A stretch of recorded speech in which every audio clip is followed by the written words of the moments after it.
And finally, I had some time to put this video together where I'm swatching my deep reds, or at least some of these paints are called some sort of red deep or permanent red, or one of them is called cad red medium, like this is from Core. Anyway, it's a collection of reds that I kind of thought they look similar. They have different properties, but overall, um, they represent what I think of red, especially this pigment, the PR254. And I have two of them, and we're gonna see if the Sennelier or the Daniel Smith, if they act differently. But yeah, we're gonna swatch them, gonna compare them. We'll see what information we can find out.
And the colors are dry, and I added extra layers for our layered look to see how the colors layer. I did that off camera because I want to let them dry in between layers, give them a chance for that color to settle in the page. Again, this is cellulose paper that I'm swatching, so probably not the best.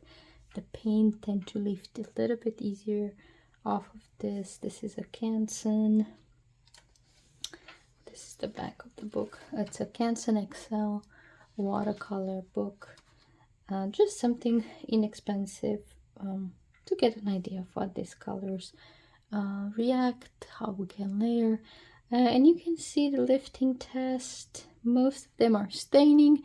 I was impressed by this Old Holland that came up almost to the wide of the page. Same thing with this cadmium red purple here from Sennelier. And with this one I had some trouble. The binder separated. I put it in the pen, I'll let it dry, and I might re-swatch it. This is not a color that I'm super fond of. It's kind of like a brownish red. It does have some texture. Same with this cadmium red medium from Core, opaque. It has some sort of interesting reaction with the water. Colors are desaturated. Probably good for landscaping since you don't want a super bright red. I'll keep them in mind if I put together a landscape palette. I have this transparent red from Schminke. I think I saw it on somebody's video and I bought it, and they only had it in this large tube. It's a PR 144. I think it's one of the rare pigments. And overall, I think it's a pretty color. It does have some brown separation, almost like a rusty look to it. Even on the dark line, I can see almost like a yellow mark. Overall, I mean, a pretty nice red, transparent. But if I had to choose between this one and the Old Holland, I'll probably go with the Old Holland here. It has definitely slightly cooler than the transparent red deep from Schminke. I don't know in mixes if that would be much of a difference. Yes, that odd brown separation, almost golden. It's not something I care for. And then permanent red from Daniel Smith. I'm not sure about it. Lightfast. I have it in my rainbow palette that I put together based on a video I watched from Dr. Otokano here on YouTube. Yeah, classic red. I like the transparency, and it does paint really clear. And on this other page, I want to swatch them together just because I have 3 of these pigments, the PR254, and they have different names. Most colors, most brands call it like Sennelier red or Da Vinci red. I believe it's like a standard red pigment. Has some opacity to it, and here I probably applied a little bit too heavy. I don't know if this is Da Vinci or if I have the Sennelier of Da Vinci swap, but that doesn't really matter. They're all similar in properties. The Daniel Smith looks a little more orange, but that's just because I had a little bit more water here in my brush, and I have a little bit of a background that I had to fix.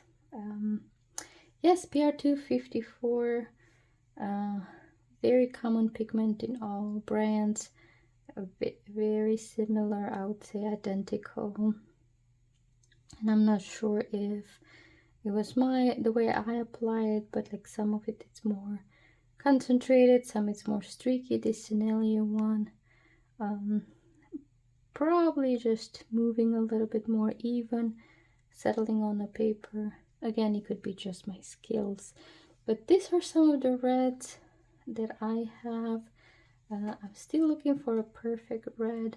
I'll probably end up using a cool red and a warm red, but more to that in one of the bonus video that I'm gonna do for this series, where I look at different kind of reds and I mix them with other colors, and we'll see what those tests reveals. And for my Sennelier paint, what my plan is to lightfast test them and then put a check mark on them just to see how many of them are lightfast. And this PR 254, it was in the window for a year and it didn't change at all. So yes, I'm not sure how many of these reds are lightfast, but I'm probably gonna do that at some point, but I'll keep you informed, and we might see a video where I swatch all my colors for live tests in the future. Thank you for stopping by, and I'll see you in my next video.